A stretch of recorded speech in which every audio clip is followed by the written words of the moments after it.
Good morning, everyone. Grant, would you lead us in prayer, please? Heavenly Father, we'll take this moment to pause and thank you for all that we're blessed with on a daily basis. We pray as always for our board and our employees that we can continue to serve. We pray for our public. We pray for the continued blessings that we experience for a healing nation, and we pray that you'll watch over and care for us and keep us safe as we leave this place today in Christ's name.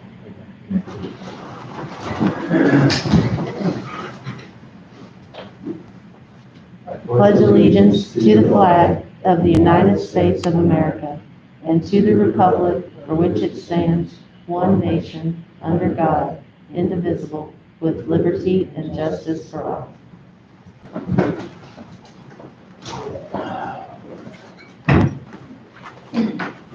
Roll call, please. Commissioner Miller, Here. Commissioner Gould, Here. Commissioner Foster, Here. Commissioner Harville, Here. and Commissioner Pitts. Here. Having quorum, I'll call the meeting to order. We don't have any minutes to approve this meeting. It'll be in the next meeting. Public comments. Up next, we had a Southern 7 meeting Tuesday night, and they announced they got a semi-load food coming in May the 5th by the church. May the 5th. Yeah, it's open to the public, and we said even the food pantries can come get some of it, take it back to the food pantry. Where is it gonna be? Down here at church here in Jonesboro. Okay. It's going to be there at 9 o'clock in the morning. Probably could use some help unloading it. Yeah. Sure. Thank you. Committee reports. Well, I went down to Southern 5 and there's a few things going on that pertains locally. One is a $550,000 grant for sewer improvements in Dunville they're working on. And second one, they're working on another grant for handrails and park improvements in the town of Hall Pass. And Wolf Lake, they're working on for the fire district, a small equipment grant for their fire department down there. I don't know the amount, so, but that's the thing that they're working on right here locally. Good deal. Good deal. That's the place to go if you've got a question about a grant, that's for sure. Anybody else? We already said it, but with the Shawnee Development in the food pantry, so I don't need to go over that, but they also appointed Bobby Toller back. Northwest Monroe. Anybody else?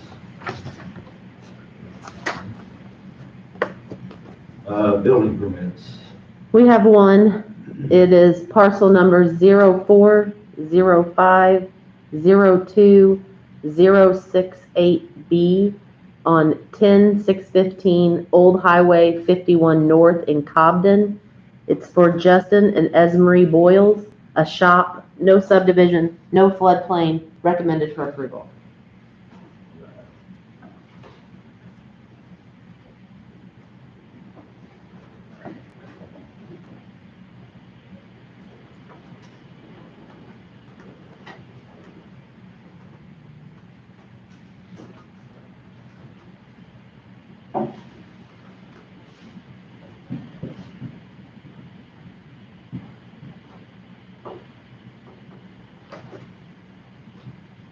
Oh, we're looking at that. Jeff's not here this morning, but I don't know if anybody's been behind the courthouse this week at all, but been a lot of activity going on, like we're ramping up to start oil and shipping, so hearing a lot of good things on our roads as far as how they're being taken care of, so hearing some bad things too, but always on good roads. Can I say something about that? Yes. It's pretty amazing how quick that mountain of material disappeared back there. Yeah. Our guys were getting after it, whatever they were doing out there. I mean, it was put to use, you know, I wish we had more, I know, right? We need more. Yeah. But want to take a picture of it to show how quick they managed to get that done. Any questions on the building permit? Motion to approve it. Steady? Commissioner Miller, Yes. Commissioner Gould, Yes. Commissioner Foster, Yes. Commissioner Harvey, Yes. Commissioner Fix. Yes. All right, moving on, old business, ordinance amending chapter 3 of Union County Code of Ordinances regarding animals pursuant to 510 Illinois CS 5/1. I don't have the ordinance ready because I think Tiffany has some information she wants to pass out, and we have some discussions that you guys are going to need to decide what you want. They have some recommendations that they would like to be made to the ordinances in different spots, and then different fines and fees that they want to charge.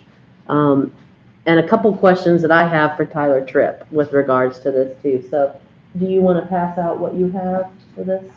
I do not know. I think so. I just have that one copy for, did you get that? What would you have? Alright, so I'm gonna just start passing this out here. So in the red, you will see the difference in what we would like to do with our violations. What we would, right now, what happens is if we give John Doe a ticket for running at large, we then have to send them to court, which takes up court time. Then they have a choice whether or not they are going to plead guilty or not guilty. A lot of times it's guilty, they're just wanting to come in and pay the fine anyway, which takes up our court time. So we'd like to make it more like a traffic ticket. So you guys will see this here as in new violation forms. We would like to give them 30 days if they would like to plead guilty, just to come in and pay the ticket and exclude the court time.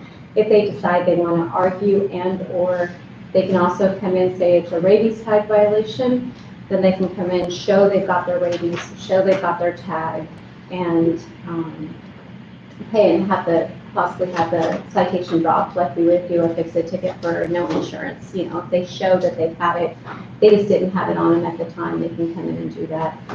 The other thing on that form is with the some of our vets that are not carrying our tags now are giving out their own tags in lieu of ours, which we're losing money on that.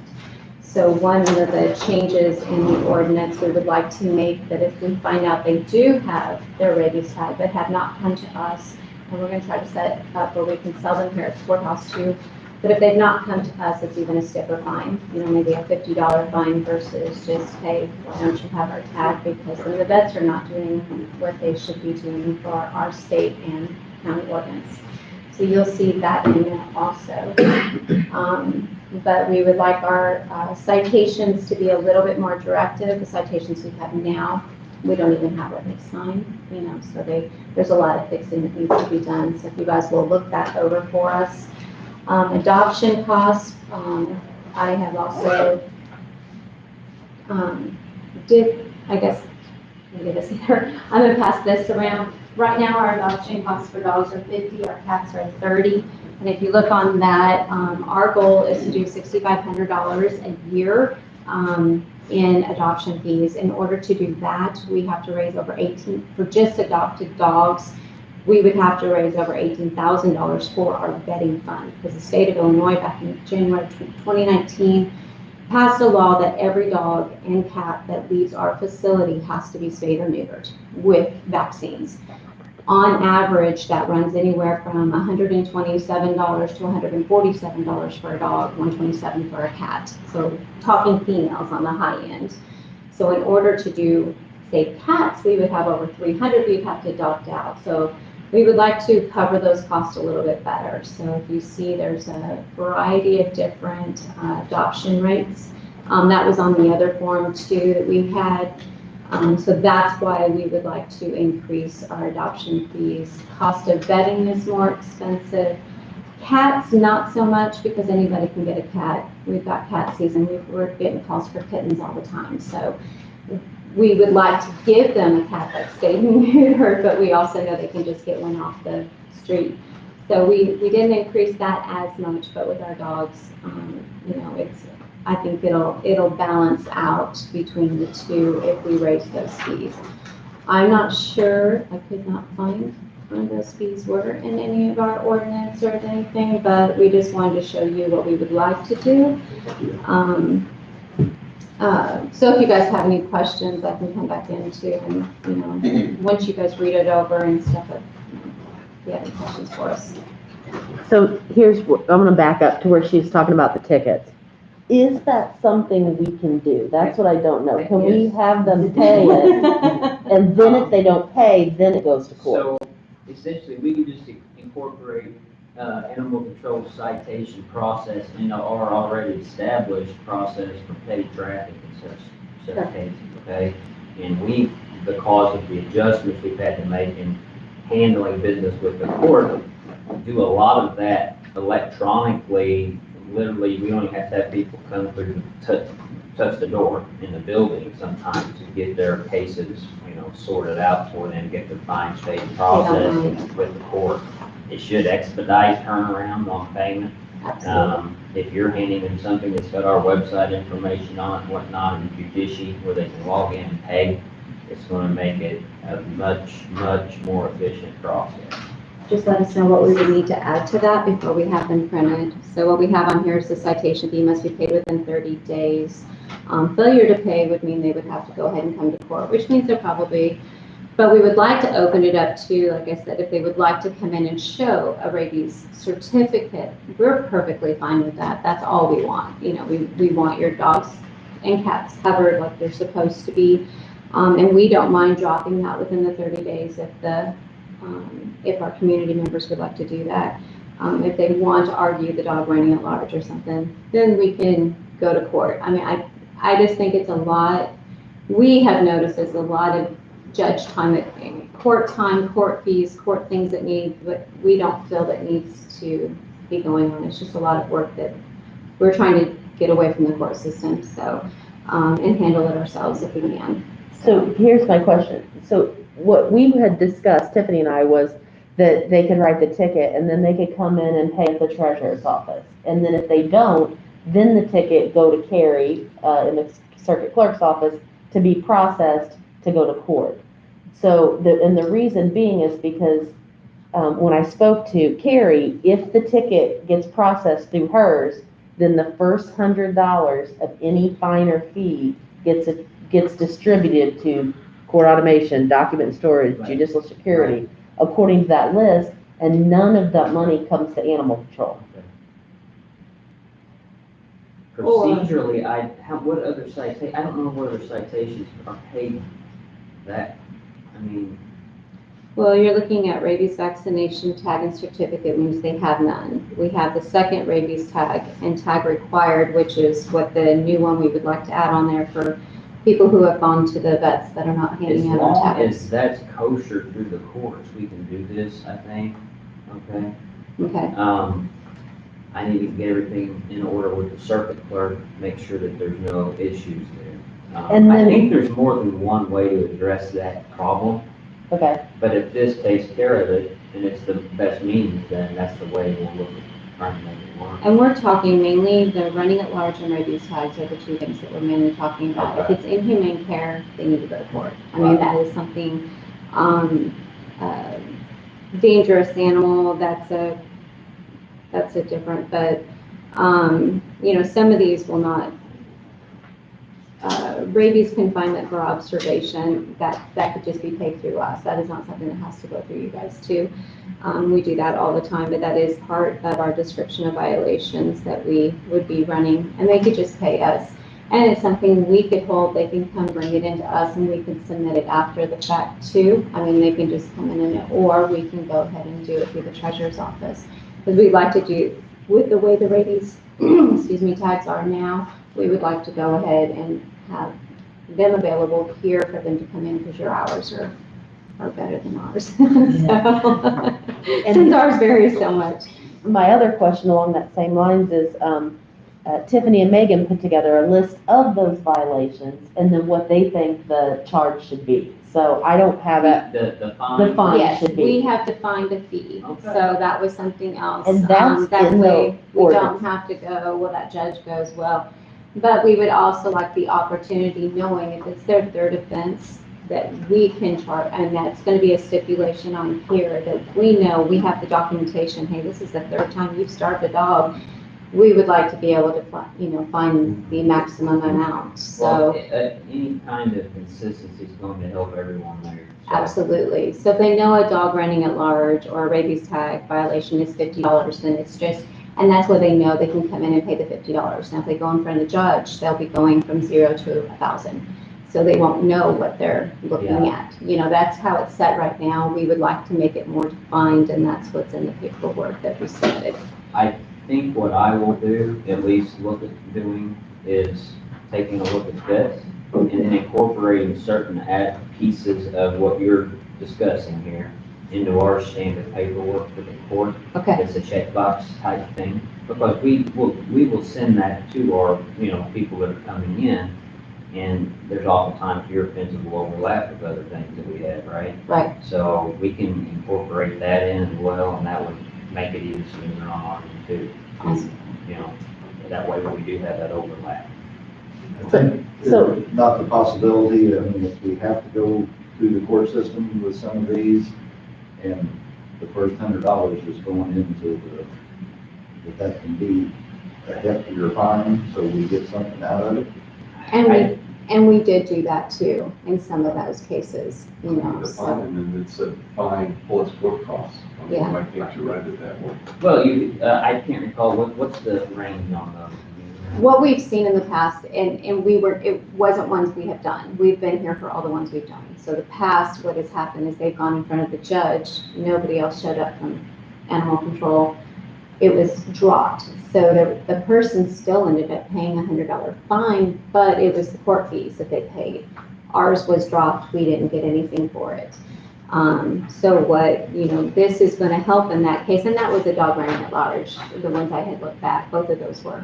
So with that case, now we have it defined, hey, you're gonna pay $100 if your dog's out of your yard and off of a leash, period. You get citationed, it's $100. You can plead guilty, pay it ahead of time, or you can go to court, it's still gonna be a $100 fine. We would like that, in saying, hey, yeah, you're gonna pay that $100 and tell the judge, we want that $100 because that's what we like.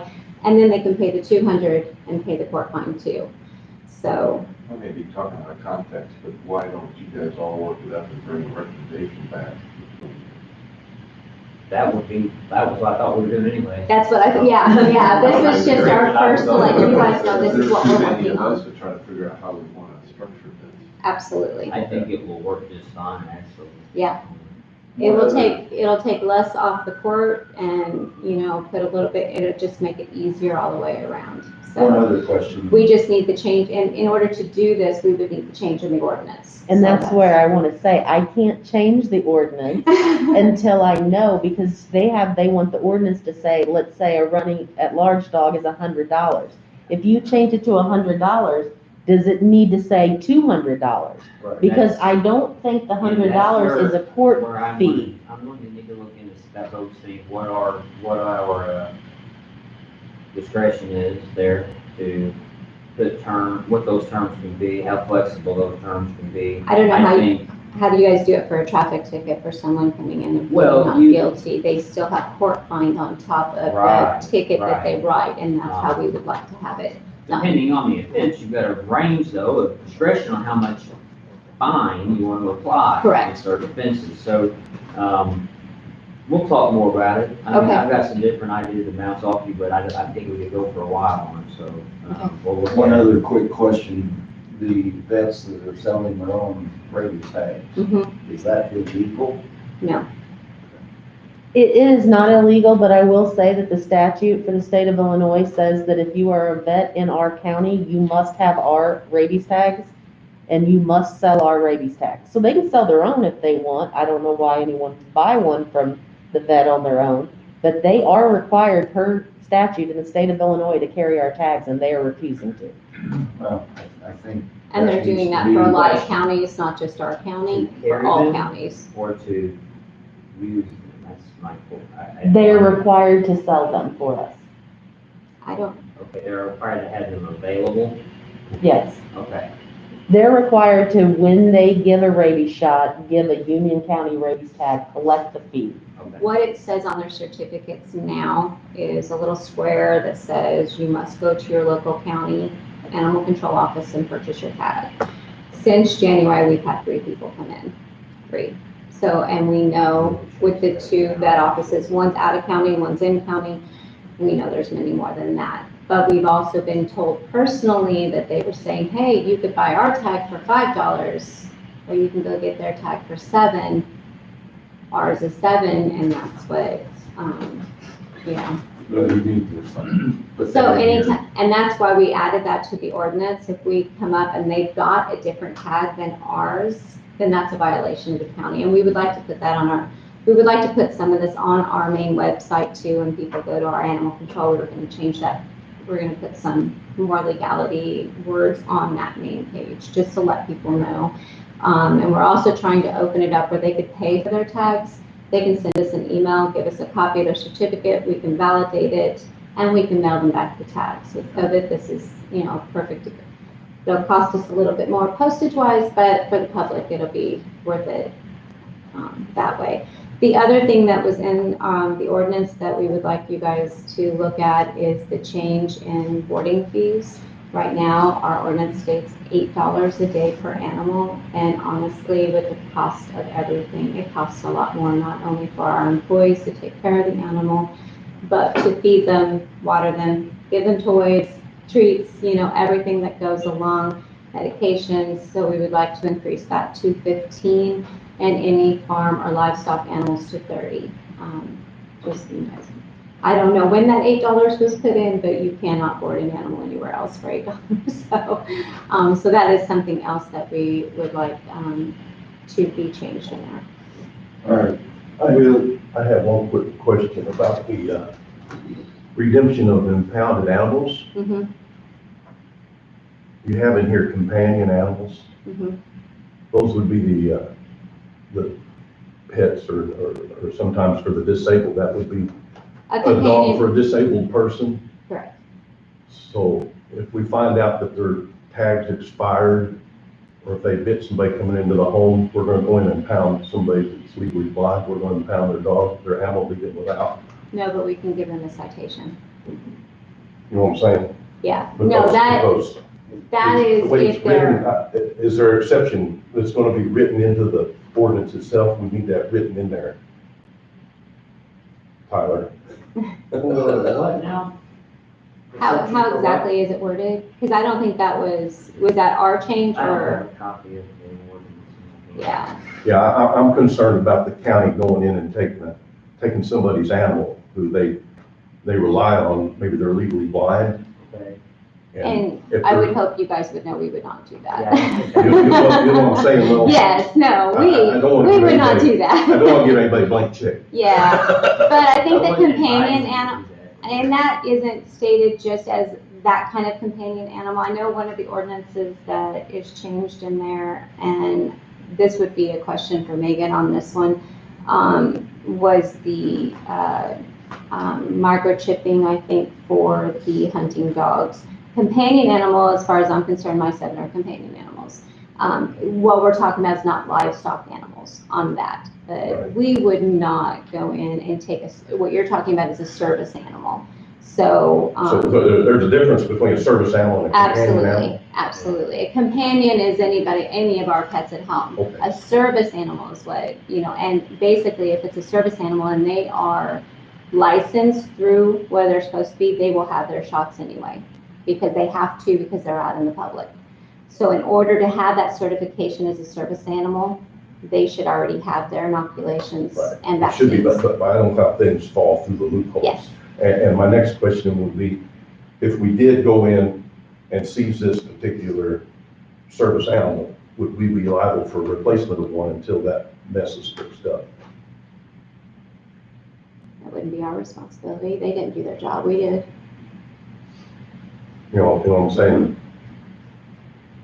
I can't, I'm not gonna try to answer that question. Yeah, yeah. I can just tell you that I would be very surprised if our people would take a service. We animal would take to service somebody. Well, in my mind, I envision somebody that's almost blind, you know, trying to get around their house without their, Now, Right. I want But to say- again, that if that service animal is a true service animal, I mean, it's gonna have its vaccinations. There would be no reason why we would take it, and there would be no reason why it's running at large, because the only reason why we would go in there anyway well, what I was is saying if we is, got a call. if somebody tried entering their premises or whatever, and they accidentally bit them.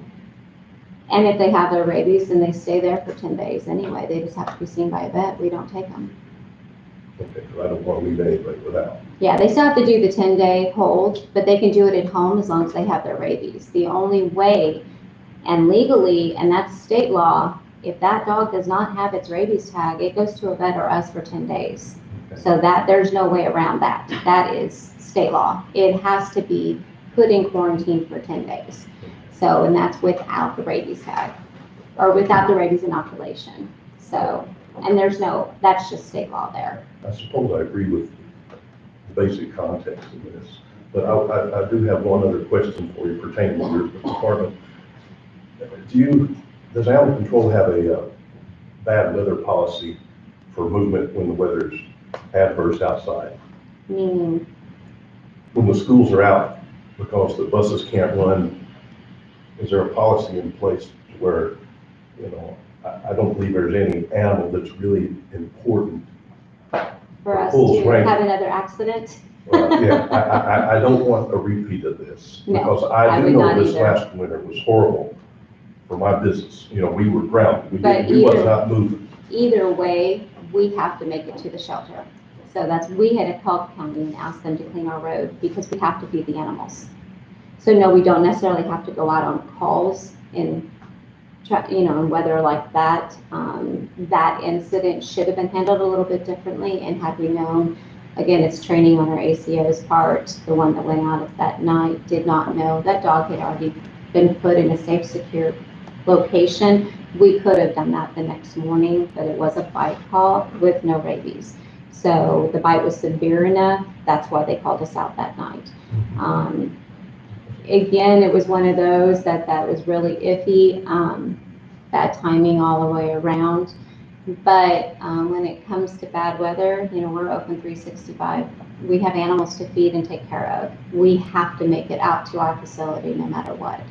So, Well, I know at times they tell on television, if you can stay home, stay home. and we would love to. And my concern is we're putting some of our youngest, most inexperienced drivers out in the worst possible adverse conditions we can possibly see. And that night was bad. And to tell you the truth, I've been driving these roads for over 40 years, and I was at home.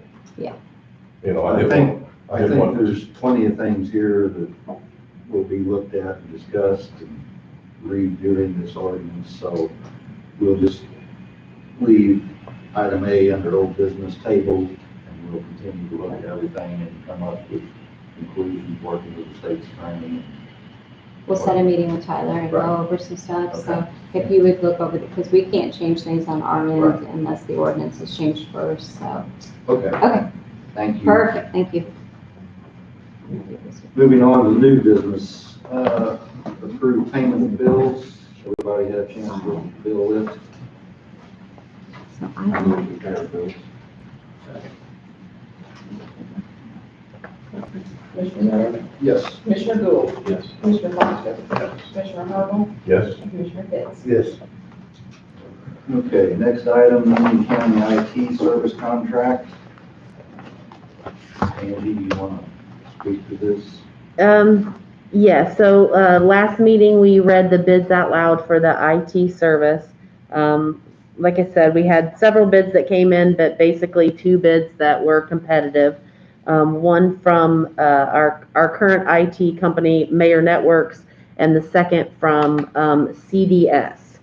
So, I went back and looked at them. The Mayor bid had an additional amount for a new product that they were recommending that we add included, that was in their bid, that wasn't in the CDS bid. It's for EDR security. So I removed that from theirs. I made sure all of their numbers were the same, because in the RFP, I had given an estimate of, let's say, 70 to 100 users. So I wanted to make sure on the bids that we were using 71, which is where we're at right now. So I went through, I adjusted those, made sure they had the same people and servers and everything. And then I did my comparison. And I talked to CDS, had some questions, sent them over to them. They responded back with all their questions, very timely. Spoke to Mayor Networks, got some clarifications on some stuff. So what it comes down to is CDS's bid for per year is so there also is a one-time cost that we have to pay with CDS. It's for a backup device for backing up the servers. So I put that in there. I did it as if it was a 3-year agreement. They gave pricing for 1 to 2, 3, and 5 for CDS. I figured usually with a new company, we don't go out 5 years. So with that said, CDS's monthly price would have been $4,674.47 with adding that one-time cost in there.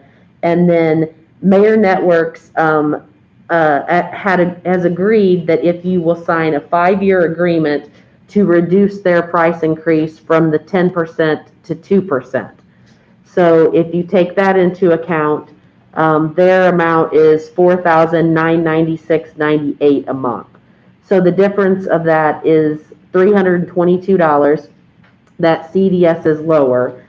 So that's kind of how the money adds up. I'm trying to look at my notes here. Does any of them have emergency call out? So one of the big differences is that Mayor Networks is a 24 hours, CDS is 24 hours. The pricing for Mayor doesn't matter what time it is. The pricing for CDS is that monthly amount, except they have after-hour calls. So after 5:01 p.m. until 7:59 a.m., if there was an emergency that they would have to respond to, it's $125 an hour. So with the difference of the 322, basically if you had 2.5 hours of after-hour calls, they would be equal in pricing. So it's a guess there on whether or not you're going to have 2.5 hours of after-hour calls. I'd say for the majority of our employees here, we work 8 to 4. We don't have that many. But I will say that with the sheriff and 911 being a 24-hour service, there have been several times where they've had calls, sometimes late at night or early in the morning, where they've went down or they've had a problem and they've had to call. So it does happen. And then the only other thing that I wanted to make sure you guys were aware is that we're in the process of a couple big projects that we're doing. One is getting lawman to, is that what it is? Yeah, getting lawman to talk between the sheriff's department and the ambulance department to transfer basic information, not all information. So that's a big project. And then secondly, to get some, I don't know what they're called, like these booster things on top of the highway department building so that we can actually use time clocks down there in the shop. So we have a couple of projects going on. I know that on CDS's bids, I reached out to them because it said projects were billed at a separate rate, but they did say that if it's if it's coming in and changing out one computer or, a switch or a firewall or something like that, that's included. However, if it's coming in and saying we want all of our switches changed or all of our computers changed, that would be a separate price for them. So that's the summary and the differences. And Tyler wants to say something. We are also getting to where, well, I've been working on it since I came in, getting lawmen to communicate with my office as well. That's a process. It's not simple and it takes some work to make it happen. But when that happens, that will make a huge difference between the state's attorney's office and the police departments in the county as far as how well we can communicate and exchange our information. That's going to be a huge thing. Essentially, if we can have that set up to where our system populating in state's attorney's office as soon as they're loading things up in the law and the police department out in the county. And that's great for us to keep things efficient and accurate, so that's a big deal. So there's actually one other project going too as well that's ongoing, and that's the telemetry transmission out of our trucks. So we're getting ready to do this conversion on these monitors that were purchased through the board. So you got any questions on the sheets you're looking at, the breakdown? I think this EDR implementation that is gonna cost extra with Mayor, correct me if I'm wrong, Angie, that will actually keep us more secure as far as like some of the other counties that have gone down completely. Yeah, so again, not my expertise, but from what I understand about it is it's basically a program that is put on the computers so that if one computer is infected, it immediately removes it from the server so that it can't get the infection to the server and to other computers. I'll just give my thought real quick. I think there's not that much difference in price. The EDR is extra, but I think that's something that we would welcome. But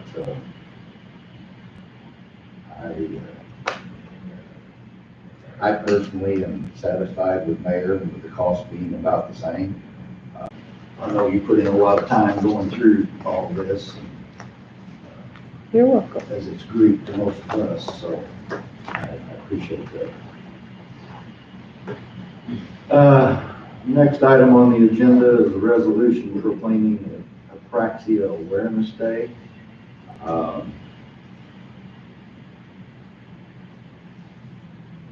lady by the name of Stephanie, I may be chopping this, Elliott, ELLET, contacted me, and her son has this disease. If you don't know what it is, it's has to do with brain disease or damage. Again, I was contacted by 77 Health Department. They have set May the 4th as COVID-19 Remembrance Day at 2 p.m. in the afternoon. We're going to have a ceremony at Owen at the office. If anybody wants to go down, it'll just be a brief ceremony. Moment of silence and reading the proclamation. She also, when she sent this out to all the county chairmen, if we wanted to do one on our own, we could. The first death in Southern 7 was that day at approximately 2 p.m. in Union County. I feel like that being said, that we should have our own little deal here at the courthouse. So they have printed up flyers and going to do another news release stating that. We'll do a news release stating that. So I would like to make a motion that we set aside Tuesday, May 4th at 2 p.m. as COVID-19 Day of Remembrance here at Union County Courthouse. Hopefully the weather will permit. We'll do it out in front just like we did the child prevention. And hopefully we'll have several people in the county show up. Maybe not, but I think it's worth doing. Again, since we're the county that unfortunately had the first death, and I think it'd be a good thing, so I'll make that motion. Second. Commissioner Miller, Yes. Commissioner Gould, Commissioner Foster, Yes. Commissioner Harville, Yes. and Commissioner Davis. He's going to do this. And that This is actually how that whole company started as CBS before it became a division with A&B. So, yeah. move we accept the agreement presented. I'll second.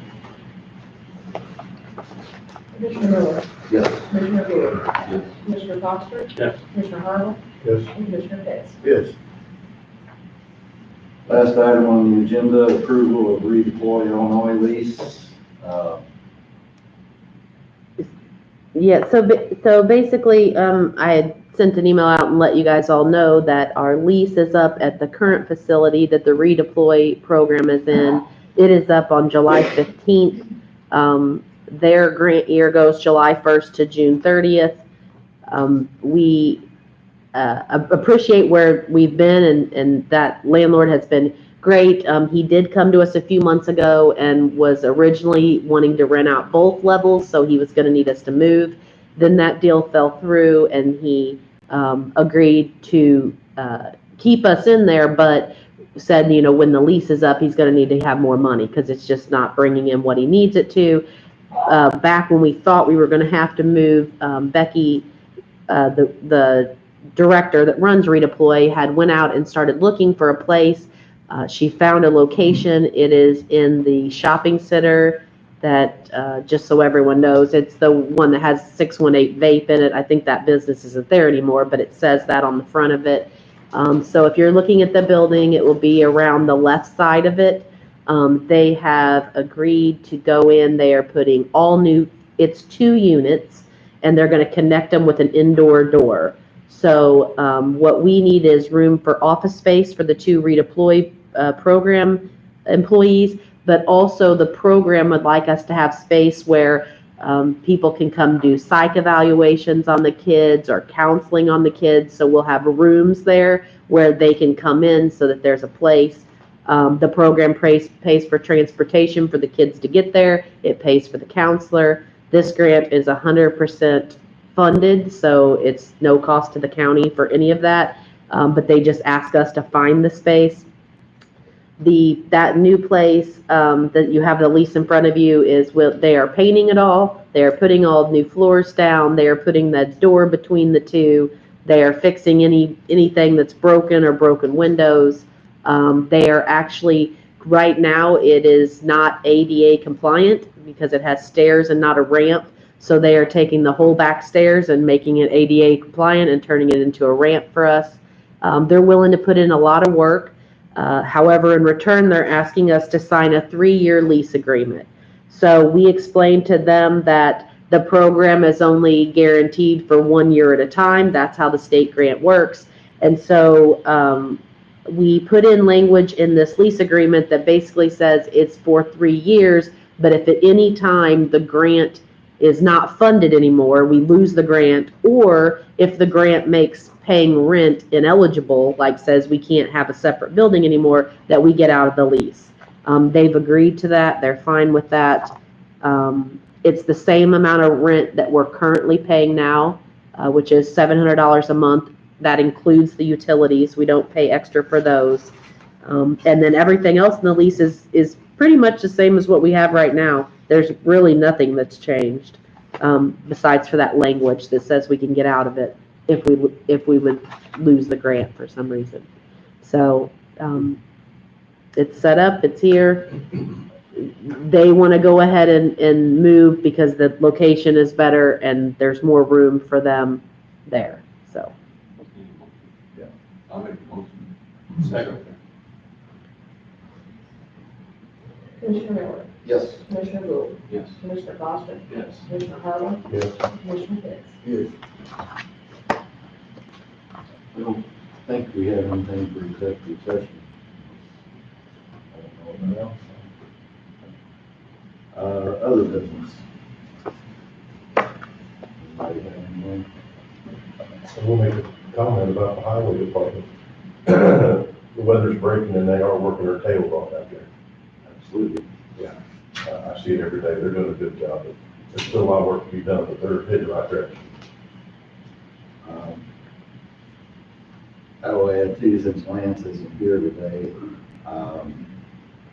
he informed me that the sign off on the tax computation sheets has been sent out, or will be sent out today, tomorrow, or first of next week. to the tax levying districts. So once that's done, all we'll be waiting on is the final multiplier from the state, so we're staying on schedule. And also, he let me know that the consolidated election certificates from the election we just had will be going out to the districts this week. So I'm saying he means next week. I met him yesterday. Yes, we, okay, good deal. Anybody have anything else? No. Motion to adjourn.